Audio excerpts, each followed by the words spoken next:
नमस्कार, बहुत बहुत स्वागत है आप सभी दर्शकों का दूरदर्शन मध्य प्रदेश के इस खास कार्यक्रम नमस्कार एमपी में।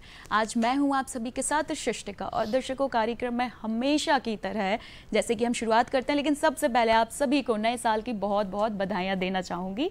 आने वाला साल आप सभी के जीवन में ढेर सारी खुशियाँ और तरक्की लेकर आए।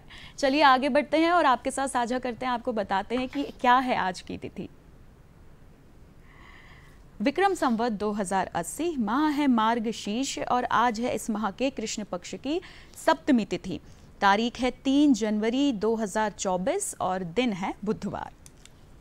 इसी के साथ दर्शकों आगे बढ़ेंगे और आप सभी को बताएंगे कि 3 जनवरी जी हाँ यानी कि आज के दिन का इतिहास क्या है। आज के दिन कौन कौन सी घटनाएं थी जो इतिहास में बीते कल में घटित हुई थी। तो चलिए डालते हैं नजर आज के इतिहास पर।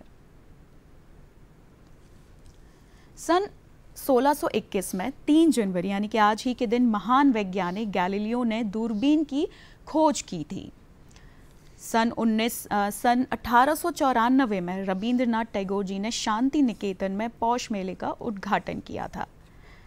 सन 1920 में अलीगढ़ का एलिंगो ओरिएंटल कॉलेज अलीगढ़ मुस्लिम विश्वविद्यालय में रूपांतरित हुआ था।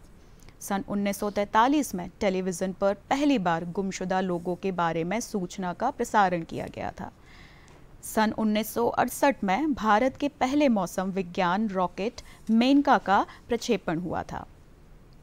सन 1997 में इटली के अभिनेता एवं लेखक डायरियो फो को साहित्य का नोबेल पुरस्कार दिया गया था। सन 2006 में गूगल ने यूट्यूब के अधिग्रहण की घोषणा की थी। सन 2020 में प्रधानमंत्री नरेंद्र मोदी जी ने बेंगलुरु में भारतीय विज्ञान कांग्रेस के 107वें सत्र का उद्घाटन किया था। जी हाँ दर्शकों, आप सभी को बताना चाहूँगी भारतीय विज्ञान कांग्रेस 2020 की थीम ग्रामीण विकास के लिए विज्ञान और प्रौद्योगिकी ये रखी गई थी। और दर्शकों अब डालते हैं नज़र कि आज के दिन यानी कि 3 जनवरी के दिन किन का जन्म हुआ था। तो आप सभी को यहाँ मैं बताऊंगी कि 3 जनवरी 1831 के दिन आज ही के दिन यानी कि सामाजिक कार्यकर्ता और भारत में पहली महिला शिक्षिका और कवित्री जिनका नाम था सावित्री बाई फुले जी का जन्म हुआ था। और दर्शकों सावित्री जी वह भारत के पहले बालिका विद्यालय की पहली प्रिंसिपल भी बनी थी। तो जी हाँ आज इनकी जयंती भी मनाई जाती है दर्शकों। तो ये था आज का इतिहास और अब आगे बढ़ेंगे और साझा करेंगे आप सभी के साथ आज का सुविचार। समय को महत्व देने वाला ही जीवन के प्रत्येक क्षेत्र में सफलता प्राप्त करता है। जी हाँ दर्शकों, बिल्कुल सही बात है। समय का सदुपयोग करने से हमारी कार्य क्षमता भी बढ़ती है और इसी के साथ हम सफलता की ओर अग्रसर भी करते हैं। और ये बात हमें समझनी होगी कि जो समय है एक समय महत्वपूर्ण कारक होता है हमारी सफलता का। तो इस बात को आप हमेशा ध्यान रखें। तो चलिए अब आगे बढ़ते हैं और आगे बढ़ने के पहले विषय बताने के पहले आप सभी को मैं बताऊंगी हमारे फ़ोन नंबर्स ताकि आप हमसे जुड़ सके, कार्यक्रम का हिस्सा बन सके।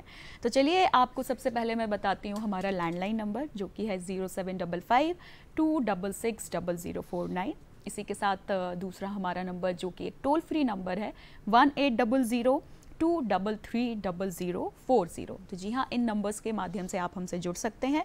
आगे बढ़ेंगे और आपको बताएंगे कि आज का विषय क्या है। दर्शकों उसके पहले आपको बताऊंगी कि 3 जनवरी यानी कि आज के दिन हम international mind body wellness day बनाते हैं। जी हाँ, इस दिन का जो उद्देश्य है वो है मानसिक और शारीरिक कल्याण को बढ़ावा देना, साथ ही मानसिक, भावनात्मक और शारीरिक स्वास्थ्य के महत्व पर लोगों को जागरूक करना।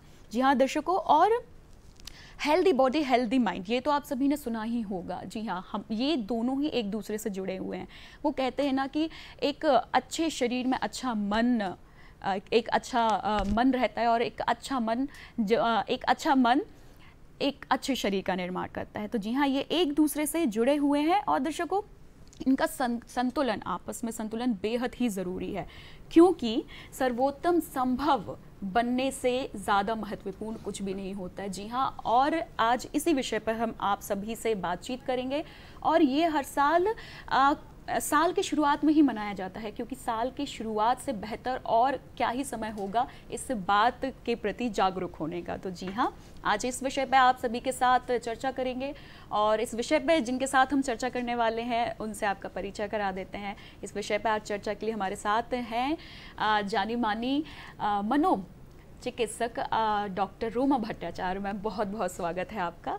और आज दर्शकों हमारे साथ मेहमान, चलिए उनसे भी आपका परिचय करा देते हैं आज के हमारे मेहमान से अमिता शर्मा जी। मैम, बहुत बहुत स्वागत है आपका। आप राइटर हैं और आप पोएट भी हैं। जी हाँ, आप कवित्री हैं और आप लेखिका भी हैं। तो आज कार्यक्रम में हम मैम की काफ़ी सारी रचनाओं के बारे में जानेंगे और बहुत सारे टैलेंट के बारे में भी आपका परिचय करवाएंगे आगे कार्यक्रम में। सबसे पहले रोमा मैम के पास चलते हैं। और मैम, सबसे पहले हम हमारे दर्शकों को बताना चाहेंगे कि ये जो आज का दिन है international mind body wellness day, ये क्यों बनाया जाता है, इसकी मनाने की ज़रूरत क्यों पड़ी? जी, साल की शुरुआत में इतना एक स्वस्थ टॉपिक हम डिस्कस कर रहे हैं, माइंड बॉडी वेलनेस डे। इसकी शुरुआत ही हुई थी ये लोगों में जागरूकता फैलाने के लिए कि संपूर्ण स्वास्थ्य जो है वो शारीरिक, मानसिक, आध्यात्मिक स्वास्थ्य होता है। अक्सर लोगों में ये भ्रांति रहती है या ये धारणा होती है कि स्वास्थ्य यानी शारीरिक स्वास्थ्य। जब भी स्वस्थता की बात करते हैं तो कहते हैं हाँ, हम तो जिम जाते हैं, हम वॉक करते हैं, है ना, प्रोटीन्स लेते हैं, तो शारीरिक स्वास्थ्य तो ज़रूरी है ही, लेकिन संपूर्ण स्वास्थ्य जो हो तभी संभव है जब उसमें मानसिक स्वास्थ्य और आध्यात्मिक स्वास्थ्य भी सम्मिलित हो। इसके बिना स्वास्थ्य अधूरा है। वर्ल्ड हेल्थ ऑर्गेनाइजेशन का डेफिनेशन भी यही कहता है। और इंसान क्योंकि सामाजिक प्राणी है तो एक सामाजिक स्वस्थता की बात भी होती है। तो जागरूकता फैलाना बहुत ज़रूरी है कि शरीर का ध्यान तो रखना ज़रूरी है ही, लेकिन शायद उतना ज़रूरी या उससे भी ज़्यादा ज़रूरी है कि मन आपका स्वस्थ हो, तभी आप अपने शरीर का भी ध्यान रख सकते हैं। अगर आपका मन स्वस्थ नहीं है तो आप शरीर की अवहेलना भी करते हैं, आप बाकी चीज़ों की भी जो आपके पारस्परिक संबंध हैं उनकी अवहेलना करते हैं, आप समाज में मतलब कुछ प्रोडक्टिव नहीं कर पाते हैं। तो स्वास्थ्य यानी शारीरिक, मानसिक, आध्यात्मिक और सामाजिक स्वास्थ्य, और यही जो एम है international mind body wellness day का है, जो 3 जनवरी को मनाया जाता है। और आज हम इसी पे चर्चा करने के लिए यहाँ पे उपस्थित हैं। बिल्कुल मैम, जब हमारे दर्शकों ने इतनी सारी बात समझ ली है इस इंटरनेशनल माइंड बॉडी डे को लेकर, तो मैम क्यों ना उनको हम वो सारी फैक्टर्स, वो चीज़ें बताएं जो हमारे शरीर और मन के कल्याण को प्रभावित करती हैं। जी बिल्कुल, देखिए शारीरिक स्वास्थ्य तो क्योंकि हमारा जो शरीर है ईश्वर की देन है, वो एक जो है स्केलेटन यानी हड्डियों के ढांचे पे बना हुआ है। उसके बाहर मांसपेशियां हैं, स्किन है, और अंदर सारे हमारे ऑर्गन्स होते हैं जो हमें एक संपूर्ण जीवन जीने के लिए मदद करते हैं, जिसमें हार्ट आती है, लंग्स आती है, kidney, liver, intestinal system, uterus, ovary, तो ये सारी चीज़ें हैं। तो जब इंसान एक्सरसाइज करता है, वॉक करता है, तो ब्लड सर्कुलेशन इम्प्रूव होता है।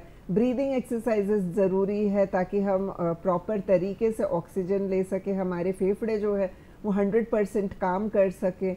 आजकल प्रदूषण तो इतना है कि वो भी अपन भोपाल में तो फिर भी बहुत एक अच्छे माहौल में है जहाँ प्रदूषण की लेवल कम है। तो हार्ट की देखभाल करना, लंग्स की देखभाल करना, मांसपेशियों का एक्सरसाइज करना, अच्छा खान पान रखना, समय पे खाना, ये बहुत ज़रूरी होता है शारीरिक स्वास्थ्य के लिए, क्योंकि हम जो अंदर लेते हैं वही हमारे अंदर जाता है और वो हमारे सारे ऑर्गन्स की फंक्शनिंग में असर डालता है। तो जब हम एक संतुलित आहार लेंगे तो हमारा शरीर भी संतुलित यानी रहेगा। ये सारी चीज़ें, ये छोटी छोटी सारी बातें जिन्हें हम अक्सर नज़रअंदाज कर देते हैं, ये हमारे मन शरीर पर असर डालती हैं। बिल्कुल दर्शकों, यहाँ पे एक कॉलर हमारे साथ जुड़ गए। अशोक जी, बहुत बहुत स्वागत है, आप हमसे जबलपुर से जुड़े हैं, अपना प्रश्न करें।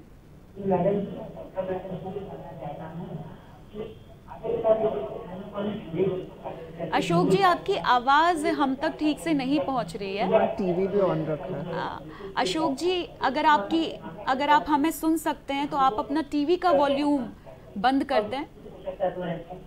अशोक जी, अगर आप हमें सुन सकते हैं तो अपने टीवी का वॉल्यूम कम कर दें।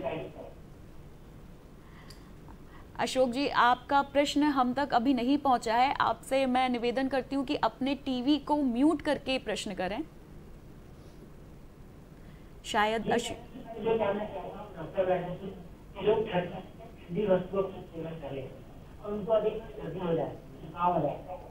जैसे नींबू खा लिया नींबू कभी नहीं खाना चाहिए, जबकि वो लोग इसके लिए क्या करना चाहिए, क्या खाना चाहिए? जी, उनका सवाल मेरे ख्याल से ये है, जो मैं समझ पाई हूँ, कि जब ठंड का मौसम होता है तो लोग ठंडी चीज़ें खा लेते हैं जिससे जुकाम हो जाता है, तो इस समय क्या लेना चाहिए? तो बिल्कुल ठंड के मौसम में तो ज़रूरी है ही है।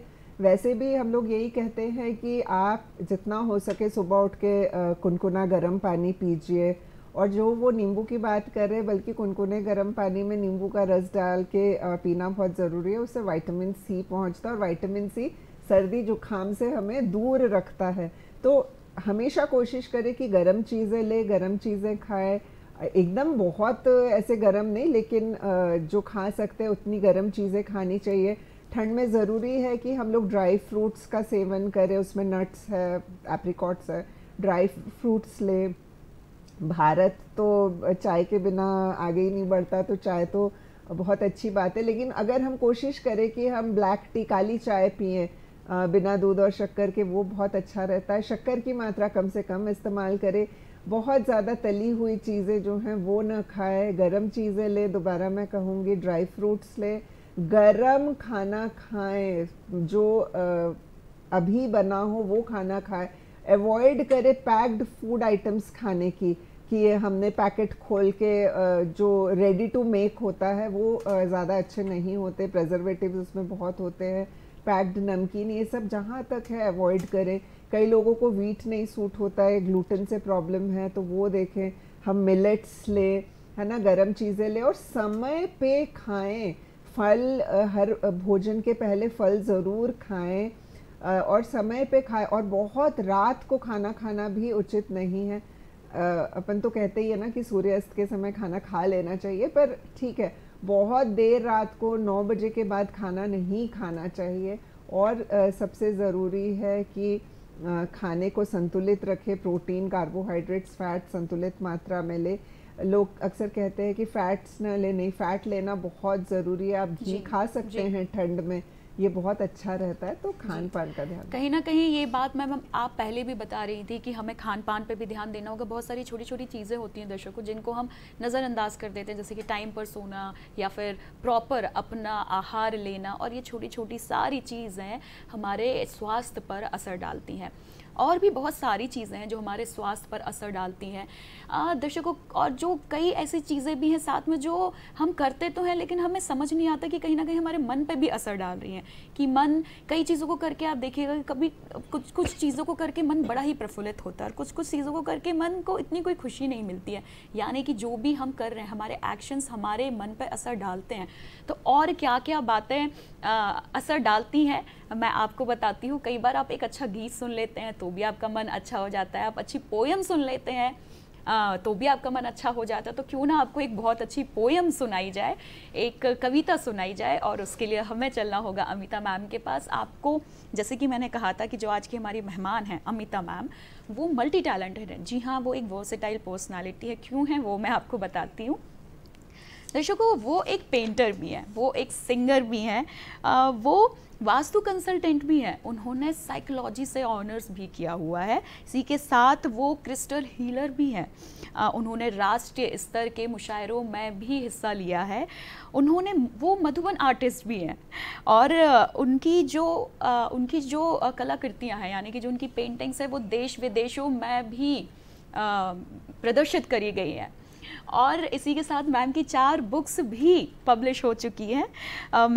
मैम ने कला और साहित्य के क्षेत्र में ढेर सारे प्रेस्टिजियस अवार्ड्स भी हासिल करे हैं।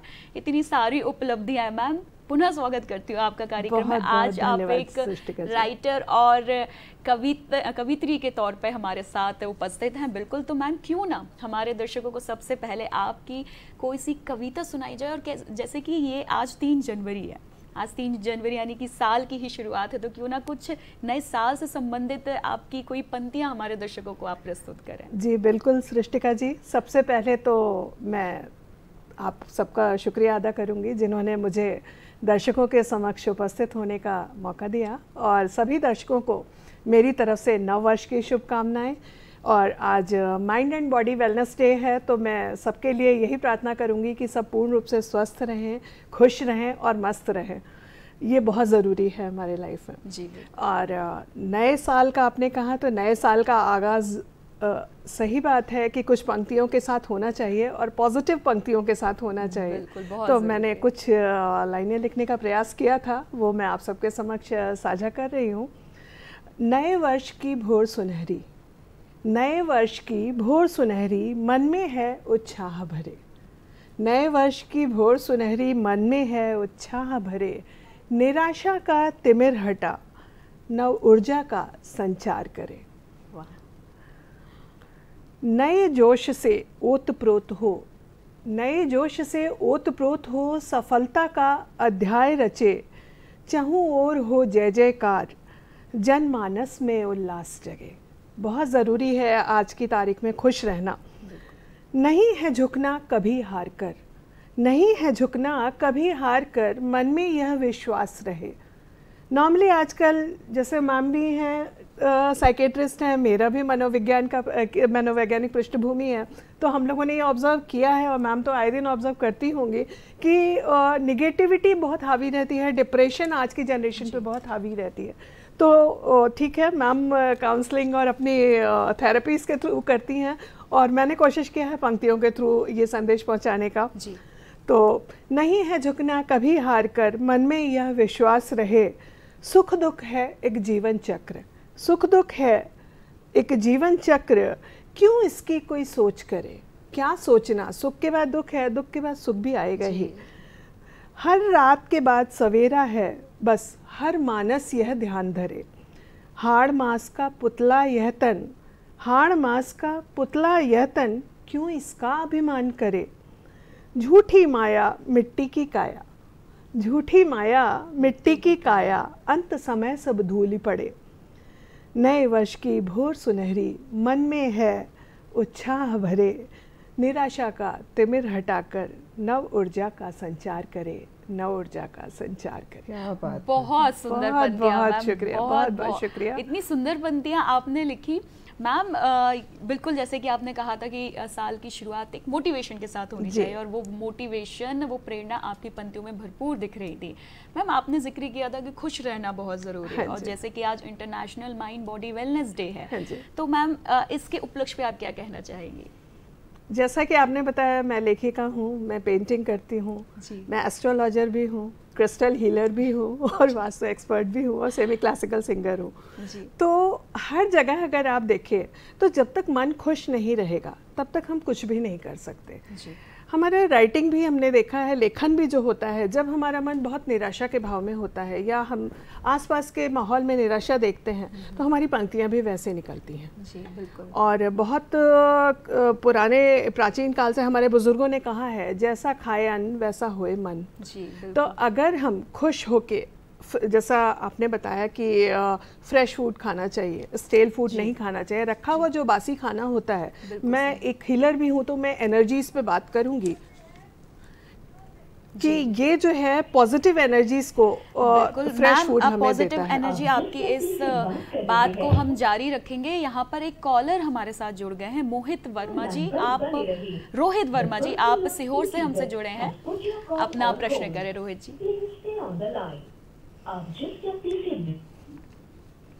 रोहित जी, आप अगर हमें सुन सकते हैं तो अपना प्रश्न करें।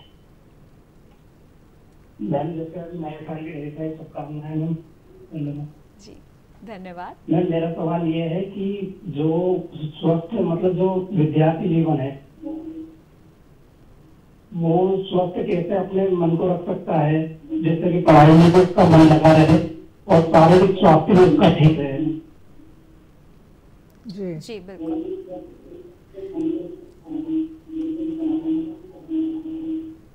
मोहित जी, आपकी पूरी आवाज़ हम तक नहीं आई है।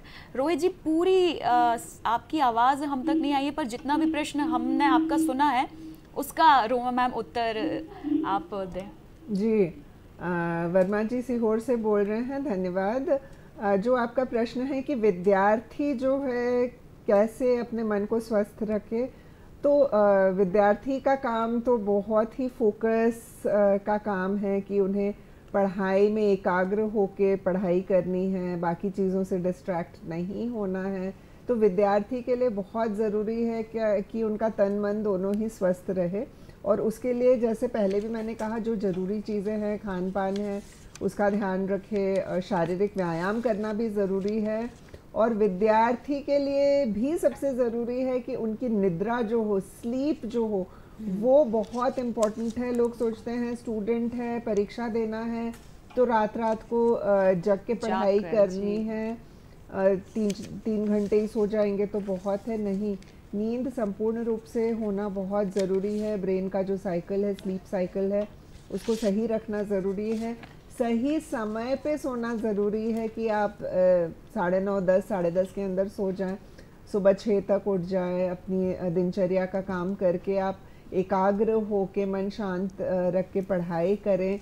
और पढ़ाई करने के लिए भी आपको ज़रूरी है कि आपके अगर 5 सब्जेक्ट है तो 5 सब्जेक्ट एटलीस्ट 1.5 घंटा तो रोज़ उसको पढ़िए।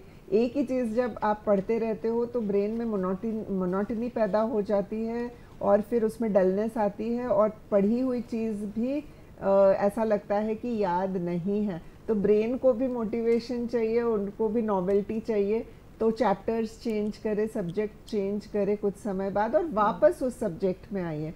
तो एकाग्रता जो है मैं समझती हूँ एक विद्यार्थी के लिए सबसे इम्पोर्टेंट है। खान पान ज़रूरी है और निद्रा बहुत ज़रूरी है, और सबसे बड़ी बात जो है पानी का सेवन करना मत भूलें ठंड में, क्योंकि बॉडी जो है 90% पानी से बना हुआ है, और जब पानी की कमी होती है तो ब्लड प्रेशर भी कम होने लगता है, फिर डलनेस पैदा होने लगती है, एकाग्रता को प्रभावित करती है।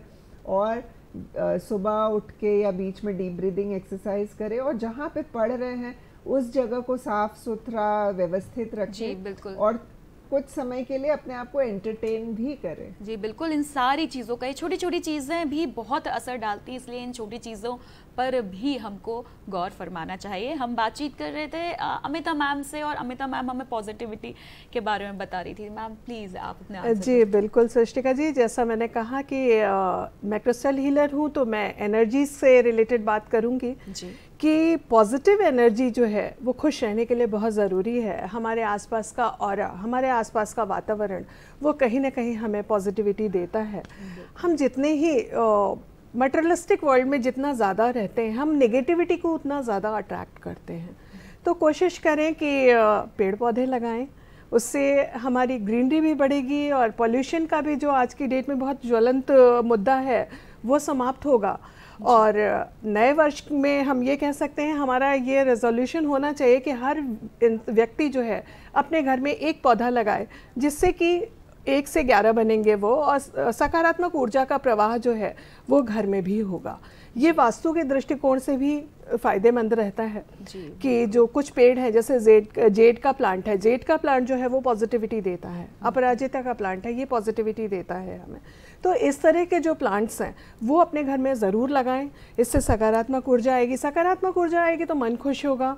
ध्यान करें, माइंड एंड बॉडी डे है तो मैं ये कहूँगी मेडिटेशन हमारा जो है पॉजिटिविटी को देखने के लिए, अगर हम कहें कि कैसे रख सकते हैं हम अपने आप को पॉजिटिव, नॉर्मल ये क्वेश्चन तो रहता है, तो उसमें 3 चीज़ें महत्वपूर्ण है। एक है आहार, दूसरा है विचार, आहार विचार, तीसरा है प्राणायाम। ये 3 चीज़ें बहुत ज़रूरी हैं। तो आहार, जैसा रोमा जी ने बताया कि फ्रेश फूड खाइए, ताज़ा फूड खाइए, फल खाइए ज़्यादा से ज़्यादा, और ड्राई फ्रूट्स में बादाम लीजिए, अंजीर लीजिए, ये आपके ब्रेन पावर को बढ़ाएंगे और पॉजिटिविटी को आपके अंदर डेवलप करती हैं। तो ये आपका आहार हो गया। दूसरा मैंने कहा विचार, विचार हमारी सोच, ये माइंड हमारा जो है ना, ये सब कुछ करता है। अगर आज हमने सोच लिया कि बाहर बारिश हो रही है, तो हमें वैसी फीलिंग आने लगेगी, अगर बादल भी आ गए तो, कि यार अच्छा है, ठंडा लग रहा है, ये हमारी सोच है। जी जी। और अगर हमने सोच लिया नहीं यार आज मौसम बहुत ख़राब है और कहाँ काम के लिए जाएंगे, तो उस समय फिर अगर हम बाहर निकलेंगे कितना भी प्लेजेंट वेदर हो, हमारे मन में एक इरिटेशन बनी रहेगी। ये हमारे विचार है, तो विचार को पॉजिटिव रखें। परेशानियाँ आती हैं, सुख दुख जैसा मैंने अपनी पंक्तियों में कहा आते जाते रहेंगे, परेशानियाँ आएंगी, बट ये समझ के रखें, सोच के रखें कि हर परेशानी के बाद अगर परेशानी आई है तो उसका अंत निश्चित है। बिल्कुल मैम ने बारिश की बात कही तो मुझे याद आया, दर्शकों आप सभी को मैं बता दूं, बारिश हो रही है, बारिश का मौसम है, बादल हैं, तो बिल्कुल अपना ध्यान रखिए क्योंकि ठंड बढ़ रही है। बिल्कुल पूरी तैयारी के साथ अगर आप घर के बाहर निकल रहे हैं तो पूरी तैयारी के साथ निकलें। मैम जैसे कि बातचीत के दौरान काफ़ी सारी बातें निकली और उसमें ये भी आया कि आसपास का वातावरण हम पर बहुत असर डालता है। मैम यानी कि अगर कोई चीज़ अगर हमारे आसपास गंदगी है या फिर हमने बहुत फैलाकर चीज़ें रखी हुई हैं, जिस कमरे में हम रह रहे हैं, जिस भी घर में हम रह रहे हैं, और एक घर जहाँ पर जैसे हमने बड़ा सुंदर बनाकर रखा हुआ है, क्या ये चीज़ें सजावट और कलर्स रंग भी हमारे ऊपर असर डालते हैं? बिल्कुल सही प्रश्न किया सृष्टिका जी। सबसे पहले पॉइंट पे मैं आऊँगी कि जो आपने कहा कि घर बिखरा हुआ रहता है, आप ये देखिएगा आपका माइंड भी अगर क्लटर्ड रहेगा तो इरिटेशन रहती है। बहुत सारे व्यूज़ अगर आपके थॉट्स दिमाग में एक साथ चल रहे हो तो आप खुद भी कहते हो यार मुझे कुछ समझ नहीं आ रहा, मैं क्या करूं, किस पे फाइनल करूं। यही चीज़ हमारे घर के विषय में लागू होती है कि अगर हमारे घर में सामान जितना ज़्यादा बिखरा रहेगा, अस्त व्यस्त रहेगा, उतनी ज़्यादा नेगेटिव एनर्जीज़ हमारे घर में एक्टिव रहेंगी। तो मैं ये कहूँगी कि घर को सिस्टमेटिक रखें, साफ़ सुथरा रखें, और सबसे अच्छी बात है कि नकारात्मक ऊर्जा को ख़त्म करना है तो हफ्ते में एक दिन बना लें, किसी भी दिन जो सेंधा नमक है उससे घर में पोछा लगवाएं। उससे आपके घर की नकारात्मक ऊर्जा खत्म होती है और सकारात्मकता बढ़ती जाती है, पॉजिटिव एनर्जीज का, वाइब्रेशंस का मूवमेंट होता है। उसके अलावा कलर्स पे जैसे आपने कहा, कलर ठीक है, मैं आर्टिस्ट, पेंटिंग आर्टिस्ट भी हूँ, तो मैं और वास्तु के अकॉर्डिंग भी पेंटिंग्स बनाती हूँ, तो मैं उन चीज़ों को बहुत ध्यान रखती हूँ क्योंकि हम चित्रकार केवल पेंटिंग बनाते हैं और बायर खरीदता है और वो ले जाके घर में टांग देता है।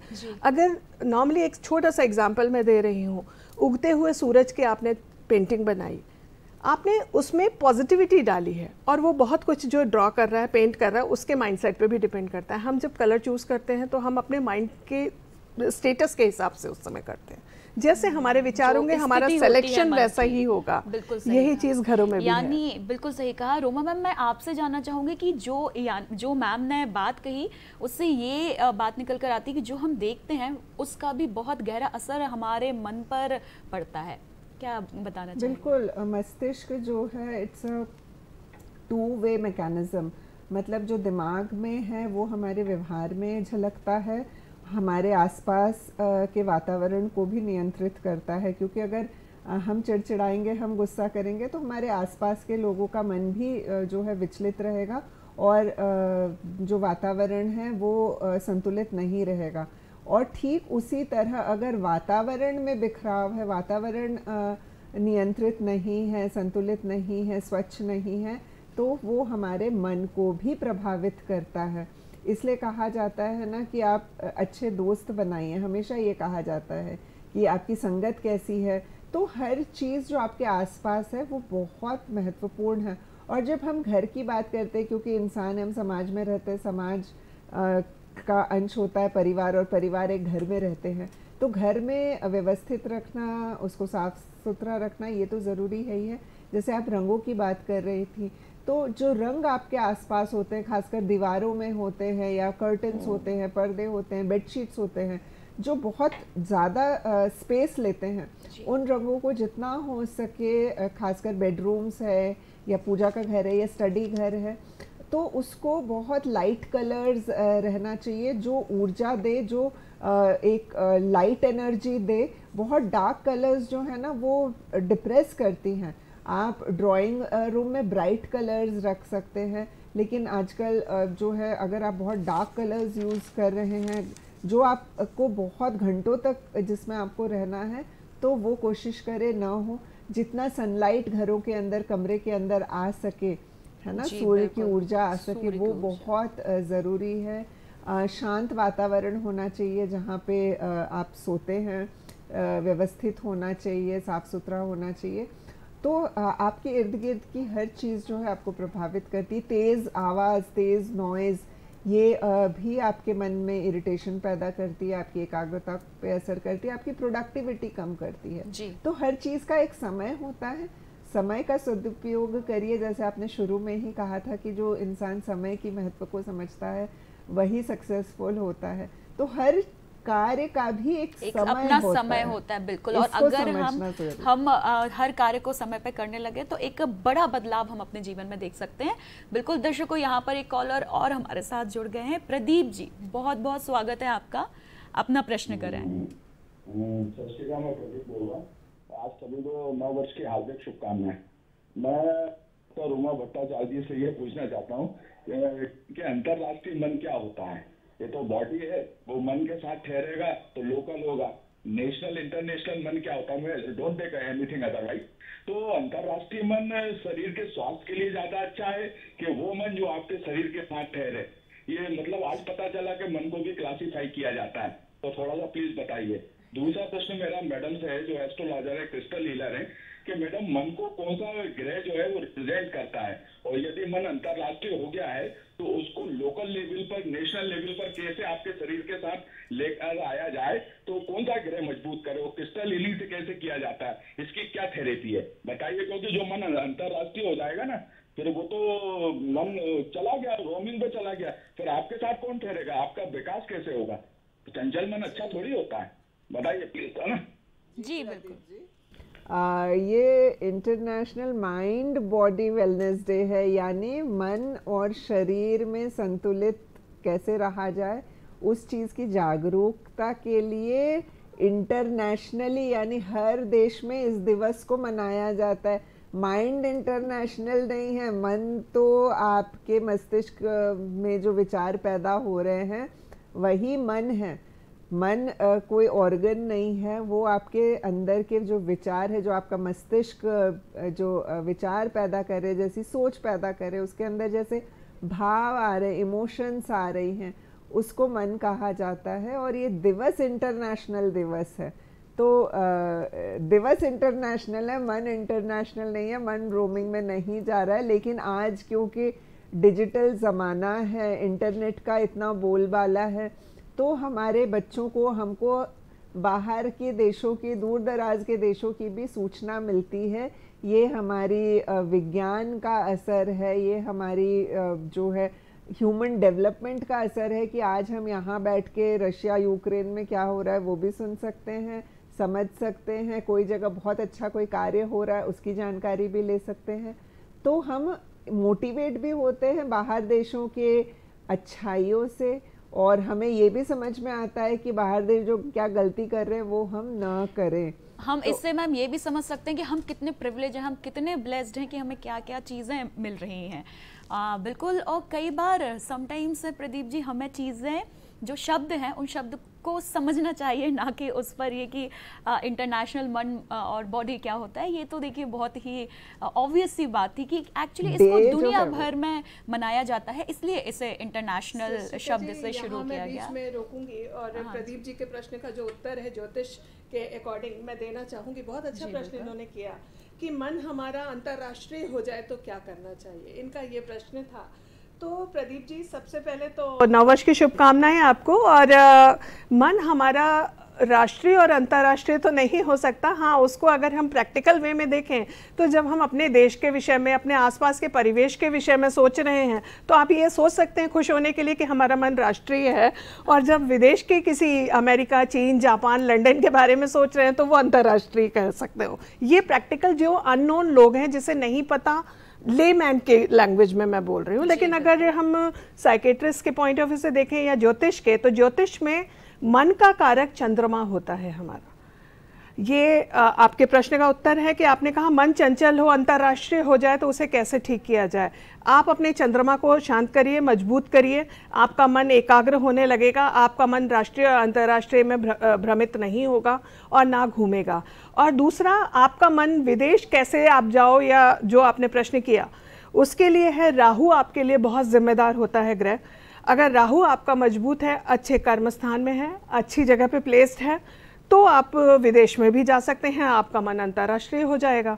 तो मेरे ख्याल से ये दोनों प्रश्नों का उत्तर मिल गया आपको कि मन को एकाग्र करना बहुत ज़रूरी है, और अगर आपका मन एकाग्र नहीं है तो कहीं ना कहीं आपका चंद्रमा आप पीड़ित है, विचलित होता रहेगा। और क्योंकि जब मन विचलित होता है तो तरह तरह के विचार हमारे मन में आते हैं, और जब ऐसे ढेर सारे विचार हमारे मन में आते हैं तो हम कहीं ना कहीं परेशान भी होते हैं। बिल्कुल सही बात है। वो विचार क्योंकि वो विचारों का कोई वो हमारे बस में नहीं होते, और जब बहुत मल्टीपल थॉट्स आते हैं तो उसमें नेगेटिव थॉट्स होना भी बहुत ऑब्वियस सी बात है, तो कहीं ना कहीं वो हमारे लिए परेशानी जनक ही होते हैं। बिल्कुल रोमा मैम, आपने एक बात करी थी, आपने परिवार की बात निकाली थी, दोस्तों की बात निकाली थी। मैम बिल्कुल मैं अपना प्रश्न आपसे करूंगी। कॉल पर हमारे साथ जुड़ गई हैं रागनी जी। रागनी जी, आपका स्वागत है, अपना प्रश्न करें। जी नमस्कार सभी मेरा। जी मैम, मुझे ना एस्ट्रोलॉजर मैम से एक क्वेश्चन पूछना था। जैसे मैम अभी आपने बताया कि हम अपने घर में कुछ तस्वीर पेंटिंग्स रखते हैं तो उनसे बहुत प्रभाव पड़ता है हमारे घर में। तो जैसे हम कुछ अपने पूर्वजों की भी तस्वीर रखते हैं जो अब इस दुनिया में नहीं रहे हैं, तो मैम उनकी भी क्या कोई दिशा निर्धारित होती है कि उन्हें किस दिशा में रखना चाहिए या कैसे रखना चाहिए? उनसे कुछ प्रभाव पड़ेगा हमारे घर पर कि नहीं? मैम, जो इनका प्रश्न है वो ये कि क्या तस्वीरें, कुछ पॉजिटिव तस्वीरें रखकर हम घर में, या जैसे कहिए धार्मिक हो गई तो घर के वातावरण में परिवर्तन। रागिनी जी का सवाल बहुत अच्छा है सृष्टिका जी। रागिनी जी, आपने बिल्कुल सही प्रश्न किया। ये प्रश्न मेरे पास बहुत फ्रीक्वेंट वे में आता है कि हमें अपने पूर्वजों की तस्वीर किस दिशा में लगानी चाहिए, घर में लगानी चाहिए या नहीं लगानी चाहिए।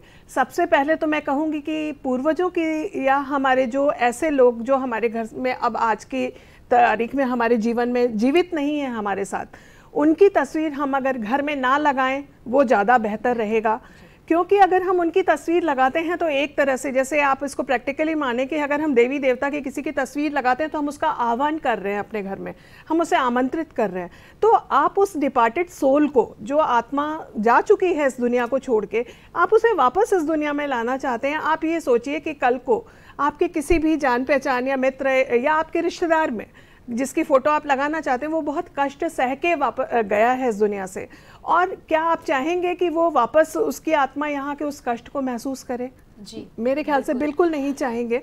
तो मैं ये कहूँगी पूर्वजों की या जो डेड पर्सन्स हैं उनकी तस्वीर घर में बिल्कुल ना लगाएं। अगर आपको किसी से बहुत ज़्यादा इमोशनल अटैचमेंट है जिसे आप नहीं चाहते कि वो मेरे से दूर हो, तो उसे साउथ वॉल में लगाएं और किसी डायरेक्शन में ना लगाएं। जी बिल्कुल बिल्कुल मैम, जैसे कि मैं आपसे सवाल कर रही थी, मेरा सवाल ये था कि परिवार की बात निकली थी, दोस्तों की बात निकली थी, तो मैम इनका जो परिवार से जो हमें सपोर्ट मिलता है, फ्रेंड्स का जो हमें दोस्तों का सपोर्ट होता है, तो मैम इनका सपोर्ट भी क्या हमारी मानसिक स्थिति पर प्रभाव डालता है?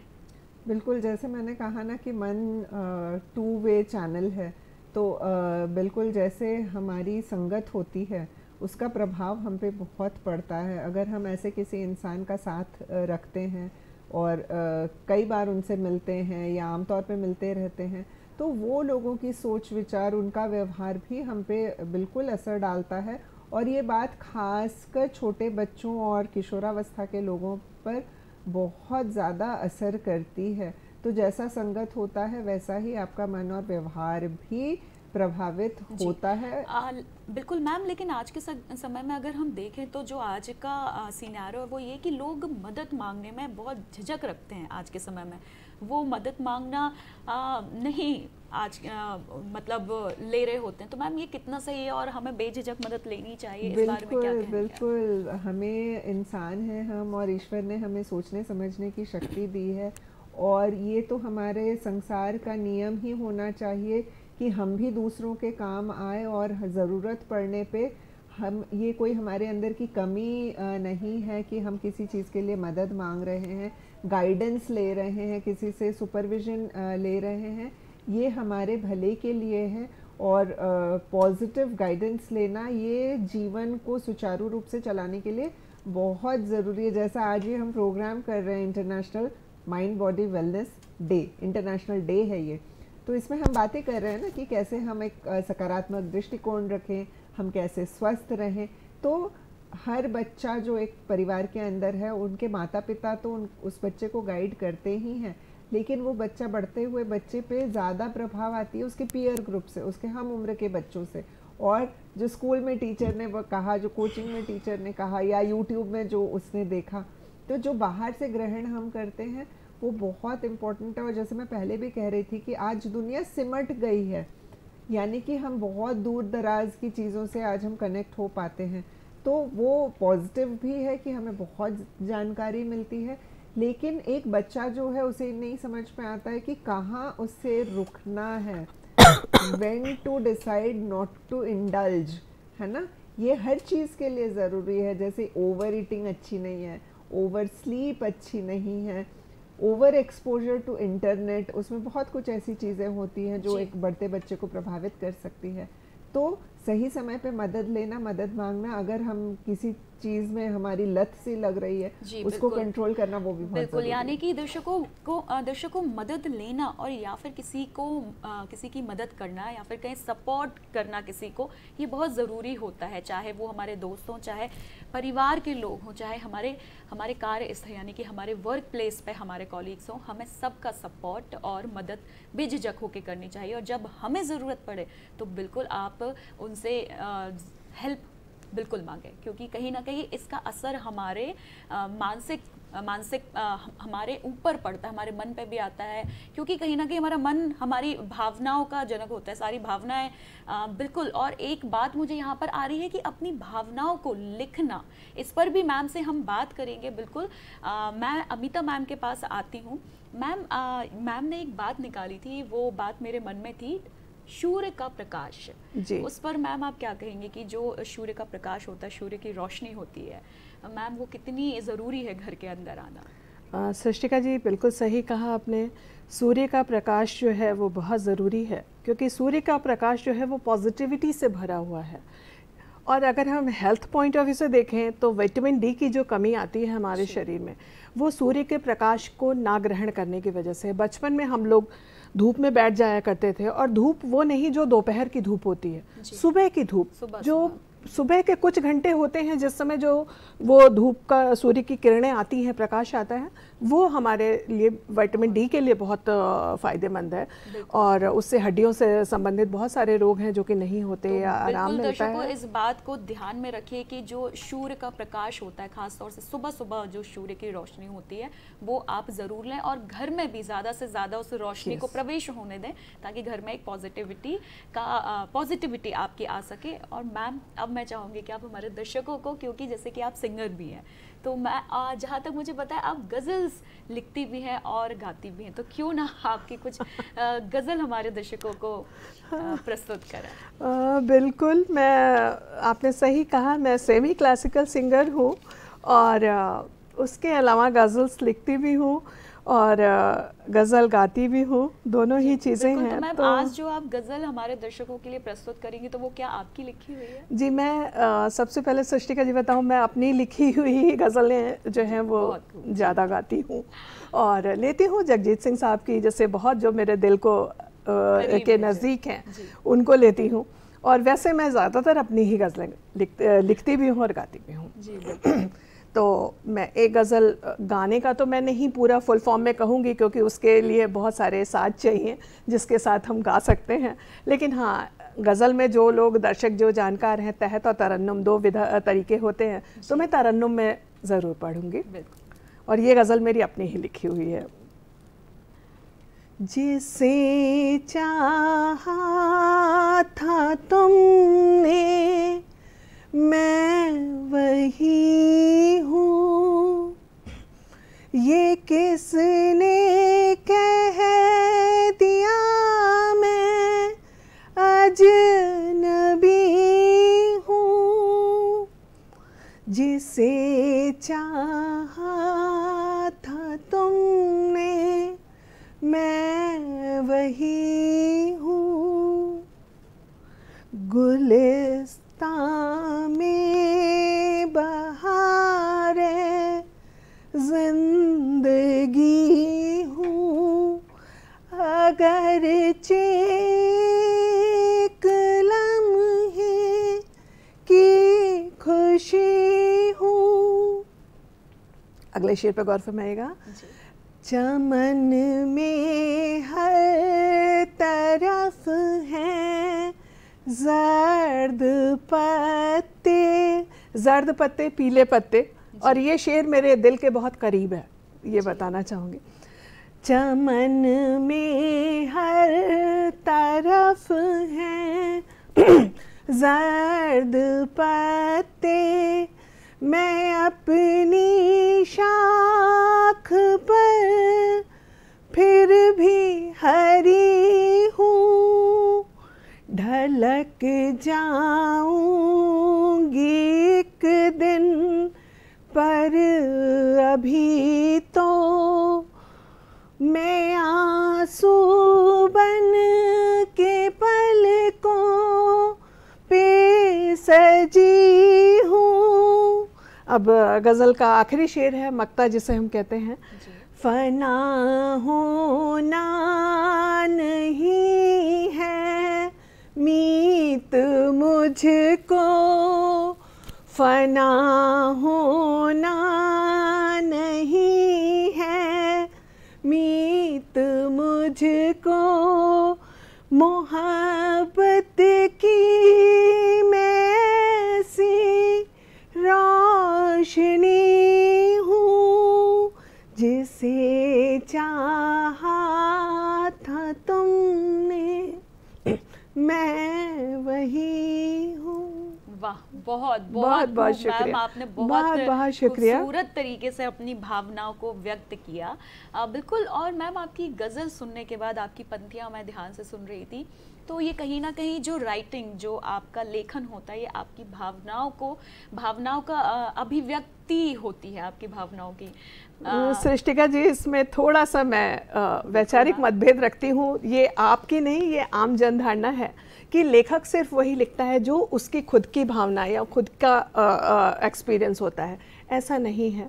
लेखक जो है अपनी भावनाओं को तो अभिव्यक्त करता है, लेकिन उसके साथ साथ ही कई बार वो कुछ ऐसी चीज़ें लिखता है जो उसके आसपास के परिवेश में घटित होती हैं, और उसका ऑब्जर्वेशन इतना स्ट्रांग होता है, वो उसे महसूस करता है। बिल्कुल सही। जितने भी क्रिएटिव लोग आपको मिलेंगे वो बहुत सेंसिटिव मिलेंगे। आप कभी भी प्रैक्टिकली अप्लाई करिएगा, बड़ी बात ऑब्जर्व करते हैं। जी बिल्कुल। मैम, यहाँ पर एक प्रश्न मेरे मन में आ रहा है, क्योंकि यहाँ पर लिखने की बात निकली थी, तो आज के समय में मैम कई जगह सुना है और कहा जाता है कि लिखकर, मतलब एक डायरी लिखनी चाहिए या कहें जॉनर लिखना चाहिए। तो मैम, ये जो लिखने की कहिए थेरेपी, क्या मैम ये बहुत असर करती है? जी बिल्कुल। देखिए, जब इंसान डेवलप होता रहा, प्रगति करता रहा, तब जब लैंग्वेज डेवलप हुआ, लैंग्वेज के साथ साथ जब स्क्रिप्ट डेवलप हुई, तो तब से आप सोचिए कि लेखन की पद्धति चली आ रही है। और जब हम पढ़ाई लिखाई की बात करते हैं तो उसमें एक बच्चे को हम लिखना ज़रूर सिखाते हैं। ठीक है, आजकल भले इंटरनेट का ज़माना, तो टाइपिंग भी हो जाती है। तो लिखना जो है अपने आप में थेरेपी है कहा जाता है, और ये होना भी चाहिए कि आप डेली डायरी मेंटेन करें। ये आदत बहुत अच्छी है, ये थेरेपी के रूप में तो काम करती है, लेकिन ये आपको बहुत मदद भी करती है कि आप कोई बात भूल गए हैं, आप अपनी डायरी में लुक बैक करके देख सकते हैं कि अच्छा, ये बात जो मैं याद करना चाह रही थी तो ये कब घटित हुई थी। तो डायरी लिखना अपने आप में एक बहुत अच्छी हैबिट है। अगर हम हैबिट्स की बात करें तो बहुत सारे हैबिट्स हैं जो होने चाहिए एक स्वस्थ दिमाग और स्वस्थ शरीर के लिए, जिसमें लेखन जो है वो बहुत ही एक इंसान, क्योंकि हमारा लैंग्वेज हमें जो है आइडेंटिफाई कराता है कि हम किस प्रांत के हैं, किस देश के हैं, और लैंग्वेज हमें एक दूसरे से कनेक्ट कराता है। तो ये बहुत इम्पोर्टेंट है, लिखना, शेयर करना, कम्युनिकेट करना। आज जो परेशानियां हमारे देश में, दुनिया में, सब जगह हो रही है, वो कम्युनिकेशन जो है, हम दूर दराज के लोगों से तो कर रहे हैं, लेकिन हमारे घर के अंदर 4 लोग हैं, हम उनसे कम्युनिकेट नहीं कर पा रहे।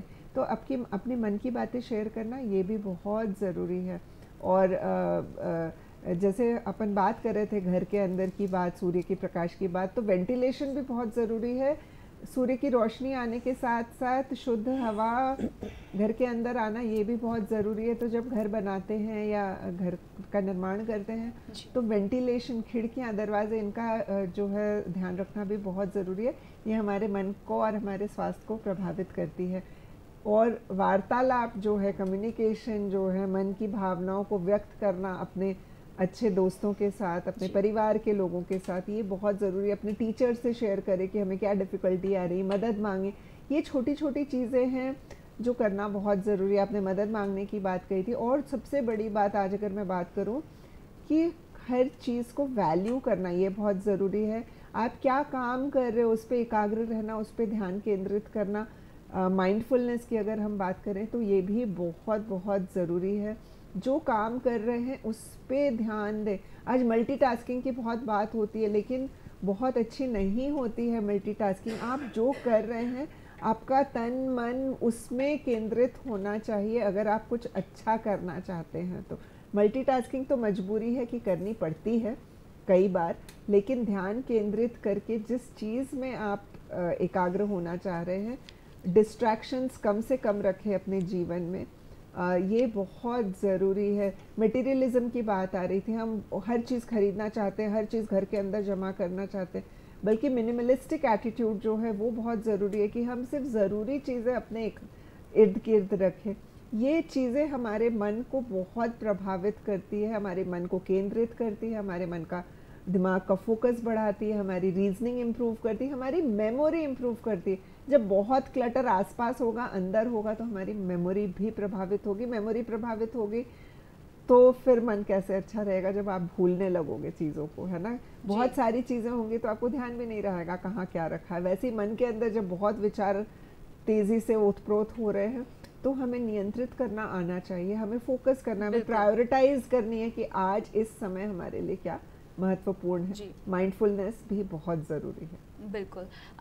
अमिता मैम के पास आती हूँ। मैम, जैसे कि हमारी जो आज बातचीत चल रही है कि अपने मन का ध्यान रखें, अपने शरीर का ध्यान रखें, तो ध्यान, अगर मैं मन की बात करूँ स्पेसिफिक होकर, तो मन का ध्यान रखने में कहीं ना कहीं बात हीलिंग की भी आती है कि देखिए आगे जो होना है उसमें तो हम नियंत्रण पाने की तो कोशिश कर ही रहे हैं, लेकिन जो बीती हुई चीज़ें भी मन पे बहुत असर डालती हैं, तो उसे हम कैसे हील करें। मैम, मैं चाहूँगी कि एक आप जल्दी से ही इस प्रश्न का उत्तर दें मेरे। सृष्टिका जी बिल्कुल सही है। और हीलिंग की जहाँ तक आपने बात करी कि हमारे जो मन में जो बीती हुई जो घटनाएं हैं वो प्रभावित करती हैं, कई बार हम चाह के भी उनका प्रभाव खत्म नहीं कर पाते, तो वहाँ पे हीलिंग और मेडिटेशन जो है ये काम आता है। और हीलिंग मैं इस समय प्रैक्टिकल तो नहीं आपको समझा पाऊंगी क्योंकि उसकी पूरी प्रक्रिया है हीलिंग की जो दी जाती है, सेशंस होते हैं हीलिंग के। और मेडिटेशन करें लोग। मेडिटेशन में मैं बस इतना कहूँगी, बहुत ज़्यादा ध्यान लगा के 2 घंटे 1 घंटे बैठने की ज़रूरत नहीं है। 5 मिनट अगर आप बिल्कुल रिलैक्स माइंड से बैठ जाएं और 5 मिनट के लिए आप ये इमेजिन करें कि आपकी सारी टेंशन्स खत्म हो गई हैं, आपके आसपास सब कुछ अच्छा हो रहा है और आप बहुत आगे तरक्की कर रहे हैं। मैनिफेस्टेशन जो है वो हमारे मेडिटेशन में हेल्प करता है। और बस आप 5 मिनट के लिए प्रैक्टिकली आप कभी करके देखना, आपको इतना आराम मिलेगा कि वो कहीं ना कहीं हमारे माइंड को हील कर रहा है। हमारा ब्रेन मशीन की तरह काम करता है, उसे हमें कहीं 1 सेकंड का रेस्ट नहीं मिलता।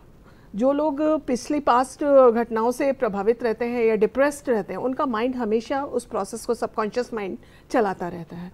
तो उसे ख़त्म करने के लिए मेडिटेशन है, उसके अलावा हीलिंग प्रोसेसेस हैं, हीलिंग सेशंस लें, काउंसलिंग लें, ये सारी चीज़ें उनको हेल्प करेंगी उसमें। जी बिल्कुल। बिल्कुल मैम, बहुत बहुत धन्यवाद आपके इस प्रश्न के लिए, कार्यक्रम में समय देने के लिए। रोमा मैम के पास चलते हैं। रोमा मैम, अंत में आप हमारे दर्शकों को क्या मैसेज के तौर पर, क्या संदेश के तौर पर कहना चाहेंगे? जी, नव वर्ष है, उसमें लोग बहुत रेजोल्यूशंस बनाते हैं, लेकिन वही आप प्रायोरिटाइज करें कि आपके जीवन में आज के समय में क्या महत्वपूर्ण है। आप अगर विद्यार्थी है तो आपको एकाग्र होकर पढ़ाई करना है। आप अगर होम मेकर हैं तो आपको घर को सुचारू रूप से चलाना है। और सब चीज़ करने के लिए सबसे महत्वपूर्ण है कि आपका मन स्वस्थ हो। एक स्वस्थ मन एक स्वस्थ शरीर में निवास करता है, तो दोनों स्वस्थ रहे, ये बहुत ज़रूरी है। स्वस्थ शरीर, स्वस्थ मन एकाग्रता को पैदा करती है, प्रोडक्टिविटी को बढ़ाती है। तो क्या हम ग्रहण कर रहे हैं ये भी बहुत ज़रूरी है, और हम क्या दे रहे हैं उसका भी ध्यान रखें। तो विचारों को नियंत्रित करने की कोशिश करें, विचारों को एकाग्र रखने की कोशिश करें, आसपास में पॉजिटिविटी वाली ऊर्जा पैदा करें और कोशिश करें कि हमारा जो संगत है वो भी अच्छा हो। तो ये सारी चीज़ें प्रभावित करती हैं इंसान के मन को, तन को।